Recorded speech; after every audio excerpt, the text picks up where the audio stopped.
दोस्तों, अक्सर लाइफ में ऐसी सिचुएशन आती है जब हमारा अपने ऊपर कंट्रोल नहीं रहता है। भले ही वो किसी की कही गई कोई कड़वी बात हो या कोई बुरा वक्त, हम अपने आप पे कंट्रोल नहीं कर पाते और उस कंडीशन में कुछ ऐसा कर देते हैं जो हमें नहीं करना चाहिए। और वास्तव में हमें बाद में बुरा भी लगता है, पर क्या करें, हमारे पास टाइम मशीन तो है नहीं कि वापस उस सिचुएशन में जाएं और उस चीज़ को ठीक कर दें।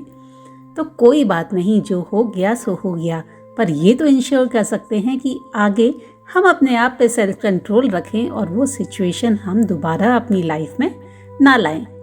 तो दोस्तों, आज आपके लिए लेके आई हूँ गौतम बुद्ध की एक बहुत ही बढ़िया कहानी जो हमें सिखाएगी सेल्फ कंट्रोल की कला। तो चलिए शुरू करते हैं।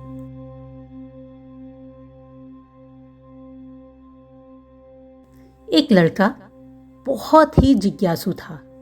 उसे जो भी नई चीज दिखती वो उसे तुरंत ही सीखना चाहता था। जहाँ जहाँ भी जाता, कोई भी नई चीज दिखती उसको तुरंत ही सीखने को तैयार हो जाता। और वाकई में ये अच्छी बात भी थी। उसने एक तीर बनाने वाले से तीर बनाना सीखा। इसके बाद उसने एक नाव बनाने वाले से नाव बनाना भी सीख लिया। फिर उसने एक मकान बनाने वाले को देखा जो सुंदर मकान बना रहा था। उसने जाके मकान बनाना भी सीख लिया। फिर उसे एक बांसुरी वाला दिखाई दिया जो सुंदर बांसुरी बजा रहा था। उसने तुरंत ही बांसुरी भी बजाना सीख लिया। इस प्रकार से वह बहुत सारी कलाओं में माहिर हो गया। अब क्योंकि उसे बहुत सारी कलाएं आ गई थी तो उसमें अहंकार भी आ गया। अब वह ये सोचता कि यहाँ पर मौजूद सभी लोगों से ज़्यादा ज्ञानी मैं हूँ, क्योंकि ये तो एक साधारण से इंसान है, पर मैं तो बहुत सारी कलाओं का महारथी हूँ, तो इन लोगों से मेरा क्या मुकाबला। और ये घमंड तो बढ़ता ही जा रहा था। अब वह अपने रिश्तेदारों या अपने मित्रों से मिलता तो बस अपनी ही तारीफें करता चला जाता। और धीरे धीरे उसके दोस्त और उसके परिवार वाले भी उसके साथ बैठने में ज़्यादा इंटरेस्ट नहीं लेते थे, क्योंकि जब देखो अपनी ही तारीफें करता रहता। अब एक बार उस शहर में गौतम बुद्ध का आना हुआ। जब वह उस शहर में पहुंचे तो उन्हें लोगों से उस लड़के के बारे में पता चला। उन्हें पता चला कि यहाँ एक लड़का है जिसे बहुत सारी कलाएं आती हैं, लेकिन अब वह अहंकार से भर चुका है। तो गौतम बुद्ध ने सोचा कि क्यों ना इस लड़के को एक ऐसी कला सिखाई जाए जो इसने अब तक की नहीं सीखी है और अब तक की सारी सीखी कलाओं में सबसे बड़ी है। तो गौतम बुद्ध अपना पात्र लेके पहुंच गए उस लड़के के पास भिक्षा मांगने। लड़के ने पूछा, आप कौन हैं? गौतम बुद्ध ने बड़ी सरलता से कहा, मैं अपने शरीर को नियंत्रण में रखने वाला एक आदमी हूँ। लड़के को बात कुछ समझ नहीं आई। उसने कहा, जरा स्पष्ट बताइए, मैं समझ नहीं पाया।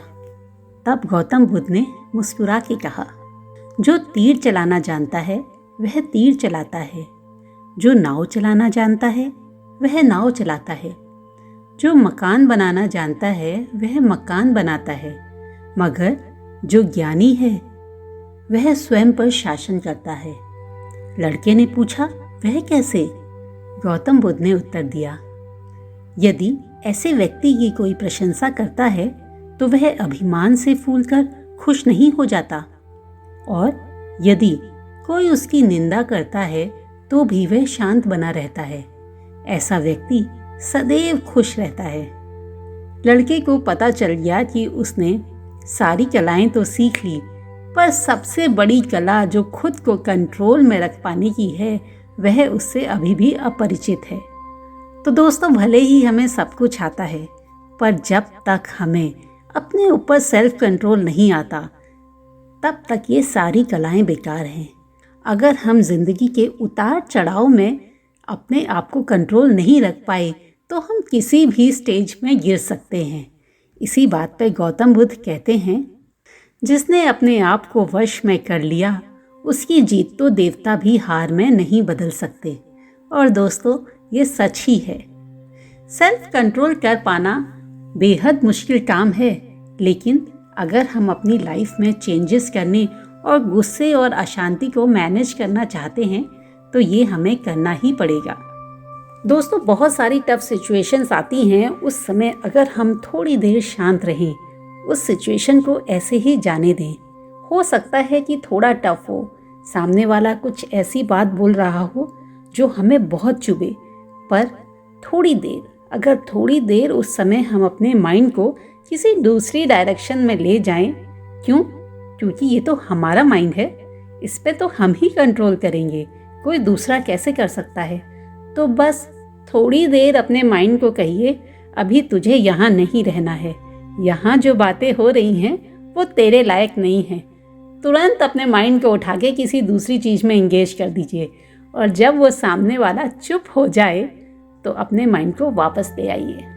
तो ये एक छोटी सी एक्सरसाइज है जो अगर हम उस सिचुएशन में करें तो हम बड़ी आसानी से अपने आप पर कंट्रोल कर सकते हैं और ऐसी टफ सिचुएशन से बाहर निकल सकते हैं।